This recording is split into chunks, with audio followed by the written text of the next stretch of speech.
오늘은 부활절 기념주일 예배로 우리가 하나님 앞에 드립니다. 먼저 부활절 예배로 드리는 이 예배 가운데 하나님께서 하늘의 문을 활짝 열으셔서 그 부활의 힘을, 능력을 예배 드리는 모든 주의 백성들에게 부어주시기를 주님의 이름으로 축원합니다. 자, 오늘 본문의 배경은 하늘이에요. 하늘인데 하나님이 사도 요한에게 환상을 보여주셨습니다. 근데 그 환상은 실제의 환상이에요. 환상의 내용이 무엇이냐면 보좌가 있습니다.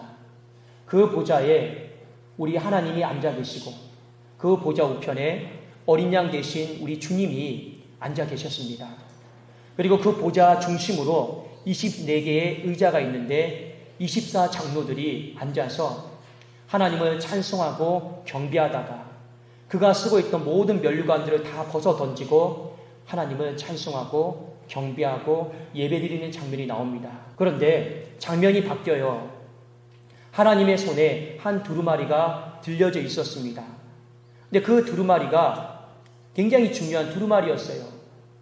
그 두루마리는요, 인류의 심판을, 이 온 우주의 심판을 담고 있는 내용이었습니다. 근데 문제가 생겼어요. 그 두루마리를 뗄 수 있는 사람이 아무도 없었습니다. 그래서 이 광경 속에서 사도 요한이 웁니다. 탄식합니다. 저 두루마리가 펼쳐졌으면 좋겠는데 저 두루마리를 펼칠 수 있는 사람이 아무도 이 세상에 없다냐고 하늘에서 탄식하고 울고 있습니다. 도대체 저 두루마리가 뭐길래? 여러분, 저 두루마리가 펼쳐져야만 되는 거예요. 왜냐?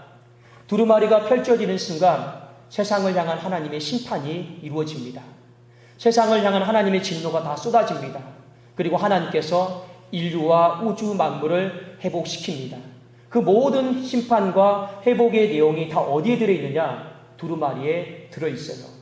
그래서 그 두루마리가 펼쳐져야 되는 거예요. 그게 펼쳐지지 않으면 이 세상에 심판도 없고 이 세상에 회복도 없는 거라요. 그게 펼쳐져야지만이 우리를 그렇게 괴롭히고 우리를 그렇게 짓누르는 이 사탄의 세력들이요, 더 이상 기승 부리지 못하고 활개치지 못하고 저 영원한 무적행으로 들어가서 꼼짝 못하는 거예요. 근데 문제가 뭡니까? 두루마리를 펼치시는 사람이 아무도 없어요. 사도 요한이 탄식하고 있을 때 한 장로가 사도 요한에게 이런 말을 했습니다. 울지 마라. 그 두루마리, 그 인을 뗄 수 있는, 봉인을 뗄 수 있는 사람이 있다. 그래서 오늘 요한계시록 5장 5절에 장로 중에 한 사람이 내게 말하되 울지 말라. 유대 지파의 사자 다윗의 뿌리가 이겼으니 그 두루마리와 그 7인을 떼시리라 하더라. 여러분, 누가 두루마리를 뗄 수 있습니까? 유대 지파의 사자 다윗의 뿌리, 누구입니까? 예수 그리스도를 말씀하고 있습니다. 예수님은요, 혈통적으로 유대 지파의 자손입니다. 예수님은 다윗의 뿌리입니다. 그리고 고대 시대 때 사자는요, 승리의 메시아를 상징하는 거죠. 사자에게는 이 힘이 있고 능력이 있고 위엄스러운 모습이 있잖아요. 근데 다윗의 뿌리, 유대 지파의 사자, 전부 다 누구를 이야기하는 겁니까? 바로 우리가 그렇게 오매불망하고 있는, 기다리고 있는 예수님을 말하는 거예요.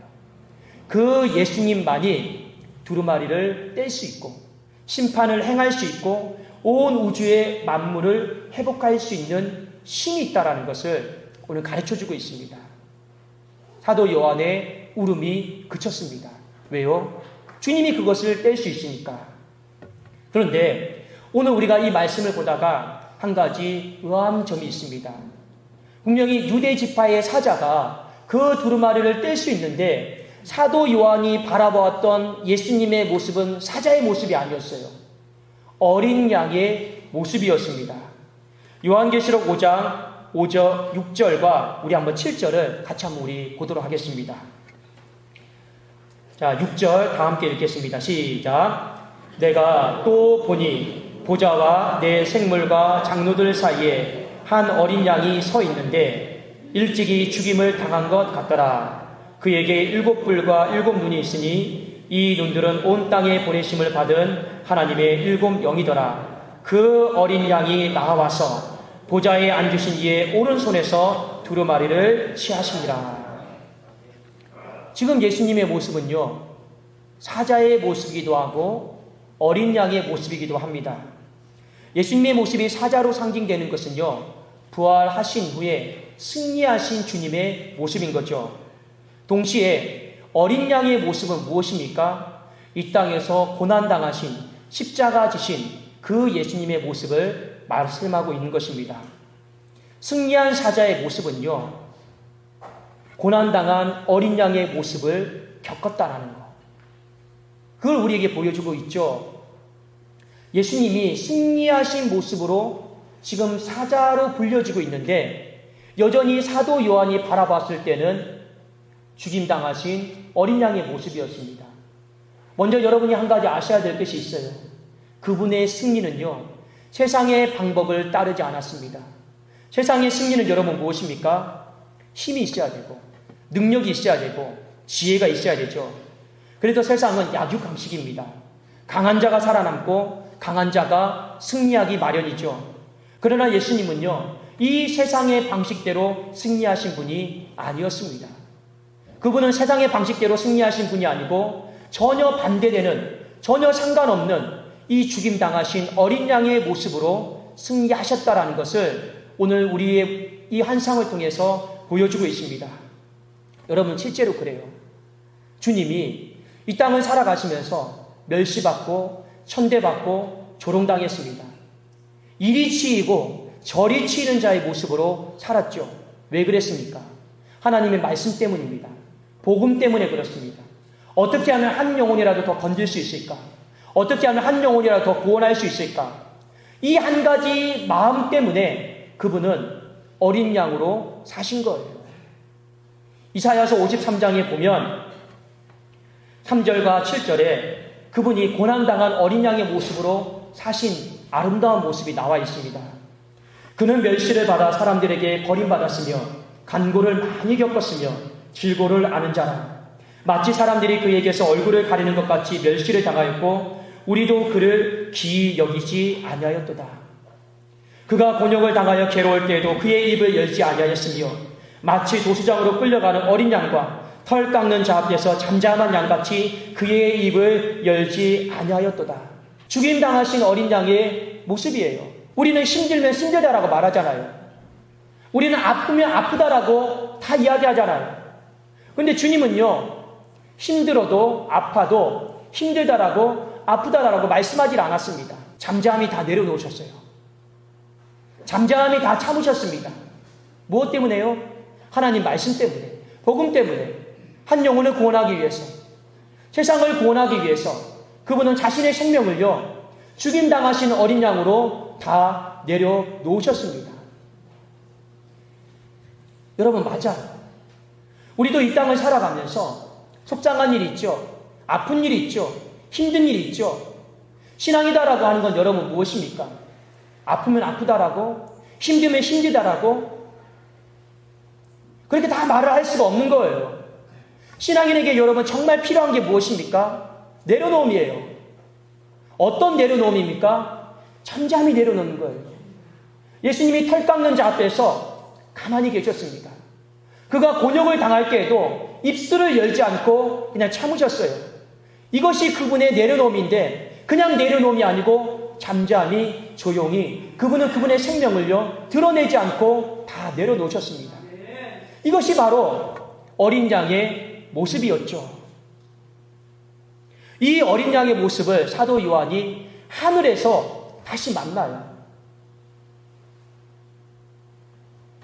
요한계시록 5장 6절을 제가 현대인의 성경으로 번역하면 그때 나는 전에 죽임을 당한 것처럼 보이는 어린 양이 내 생물과 장로들에게 둘러싸여 보좌 가운데에 서 있는 것을 보았다라고 했어요.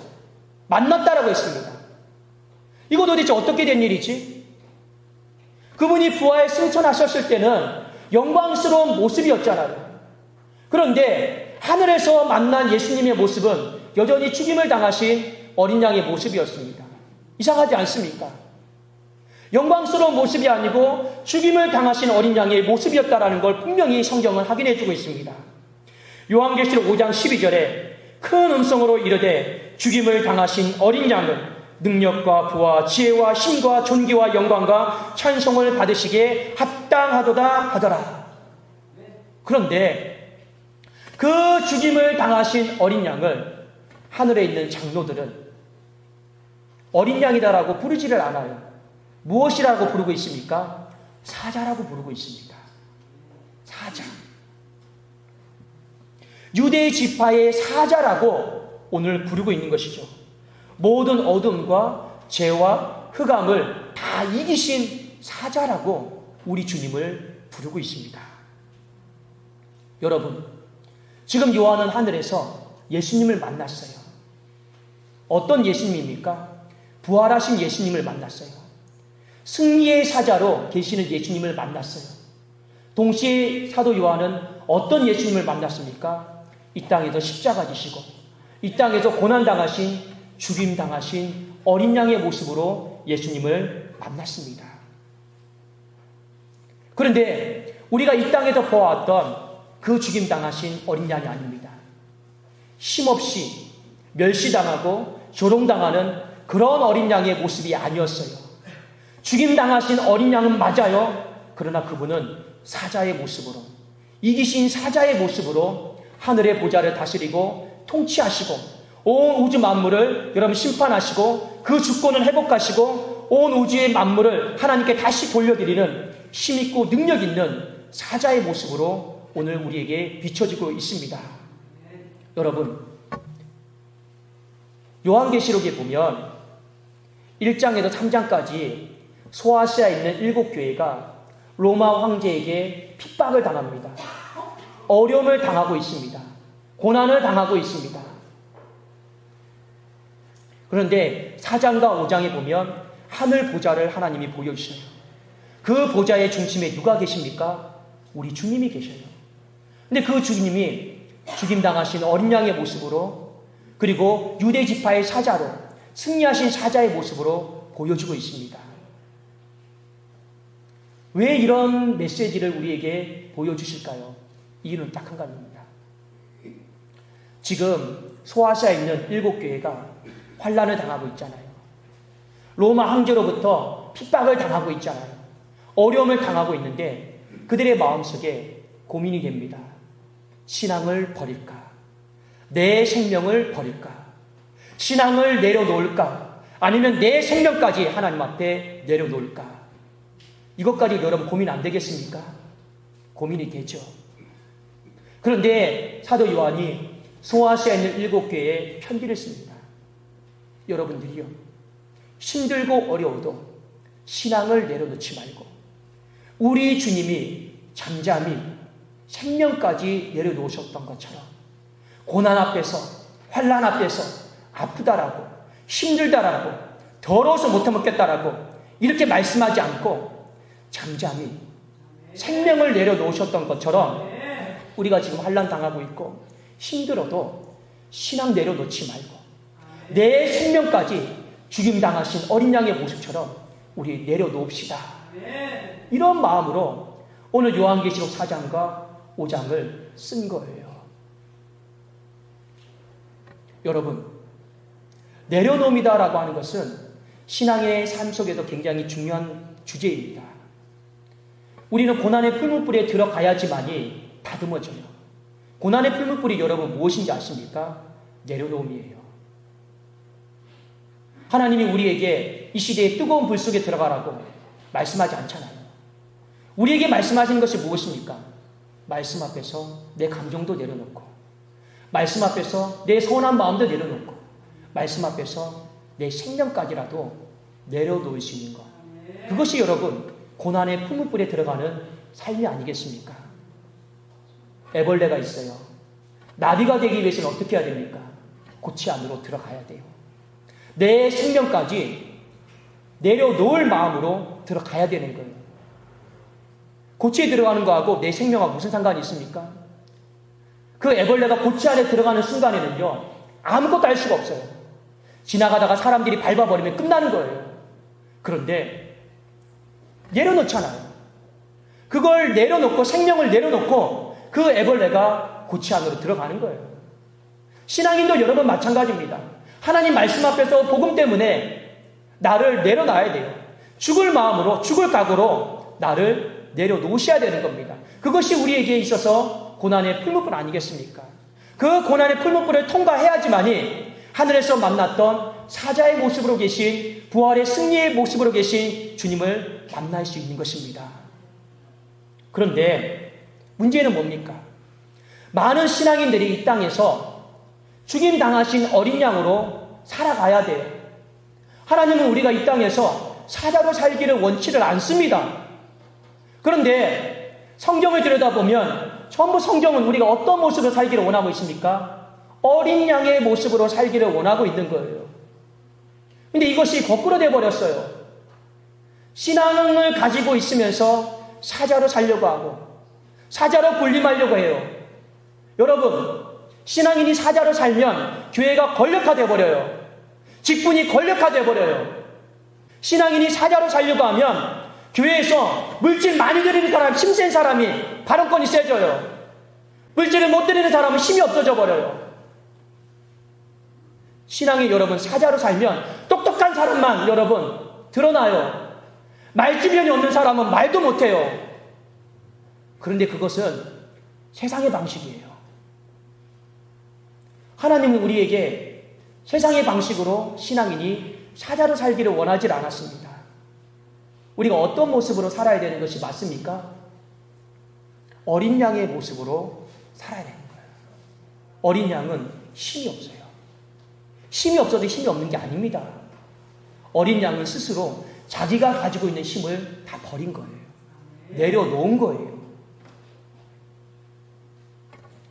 사랑하는 우리 성도님들, 사자의 모습으로 살아가는 이 삶은요, 충만하게 충실하게 어린 양으로 살아간 사람들에게 하나님이 주신 선물이지 않겠습니까? 오늘 부활절 예배로 통해서 우리가 다시금 첫 출발을 하려고 하는 마음으로 오늘 예배를 드리는 겁니다. 부활은 무엇입니까? 하나님이 우리에게 새 생명을 주신 날이에요. 그 새 생명을 가지고 살아가는 날이 출발점이 부활절입니다. 여러분들에게 주신 그 생명 가지고 절대로 사자처럼 살면 안 돼요. 우리에게 주신 생명을 가지고 우리가 죽임당하신 어린 양처럼 살겠다라고 하는 마음을 가지고 살아야지만이 하나님께서 그 삶을, 그 가정을, 그 교회를 승리의 사자로 만들어 주실 줄로 믿습니다. 여러분, 오늘 이 말씀을 통해서 내려놓음이다라고 하는 이 부분을 내 가슴 속에서 진지하게 생각하십시오. 예수님이다라고 배신감 없습니까? 우리 주님이다라고 서운한 마음 없습니까? 이 땅에서 사역하면서 제일 애쓰고 제일 수고하신 분이 주님 아니겠습니까? 근데 주님은 다 내려놓고 갔습니다. 주님이 뭐라 말씀하셨습니까? 인자는 머리 둘 곳이 없다. 집도 없다 하셨습니다. 소유도 없다 하셨습니다. 그것이 바로 죽임당하신 어린 양의 삶의 모습이 아니겠습니까? 우리가 신앙생활하면서 주님 때문에 소유가 더 생기고, 주님 때문에 자동차가 더 생기고, 주님 때문에 더 집이 생기고, 주님 때문에 내 재산이 더 불어나고, 이건 아니죠. 물론 하나님께서 우리에게 온갖 복을 부어주시는 것도 많습니다. 그러나 우리는요, 사자가 되려고 신앙생활하는 것은 아니다라는 것입니다. 최소한 우리가 이 교회당에 들어와서만큼은 사자의 모습으로 살면 안 된다라는 거예요. 그리고 우리가 최소한 말씀을 듣고 살아가는 그 순간만큼은 사자로 살아가면 안 된다라고 하는 것입니다. 그런데 이것이 너무 뒤집어져 버렸어요. 다 사자로 살려고 그래요. 그러니까 교회에서 소리가 높여지죠. 힘 있는 자가 여러분 모든 걸 다 주도하려고 그러죠. 똑똑한 사람들이 모든 거 다 여러분 운영하려고 그러죠. 힘 없는 사람들, 말주변 없는 사람들은 아무 말도 못하죠. 그러니까 교회가 점점 여러분 권력화되어 버리고 세속화되어 버리고 사람들이 하는 말이 무엇입니까? 교회가 전부 다 전국에 땅이 떼요. 우리 지난 모든 시간들은 돌이킬 수 없는 시간이어서 우리가 바꿀 수 없다 할지라도 다시금 이 새롭게 출발하는 이 시간, 여러분 부활의 이 시간 앞에서 우리가 정말 어떻게 살아가야 되는 것이 승리하는 신앙인지 주님은 보여주고 있지 않습니까? 여러분, 출발점을 잘 잡으셔야 돼요. 첫 단추를 잘 꿰셔야 돼요. 우리의 승리의 출발점과 승리의 여러분 첫 단추는 무엇입니까? 죽임당하신 어린 양처럼 살겠다라고 하는 것이 여러분 사자가 되는 유일한 길입니다. 이 땅에서 사자처럼 살려고 하잖아요. 그러면 절대 하나님 앞에서 영광 받지를 못합니다. 여러분, 오늘 이 부활절 예배를 통해서 사도 요한은 하늘에서 주님을 만났어요. 사도 요한이 만났던 주님은 어린 양이었습니다. 죽임당하신 어린 양이었어요. 그러나 많은 사람들이 그 주님을 어린 양이라 부르지를 않았습니다. 그분은 사자라고 불렀습니다. 우리도 이 땅에서 죽임당하신 어린 양의 모습을 따라 살게 되면 나중에 하나님의 보좌 앞에서 사자로 다 불리게 될 줄로 믿습니다.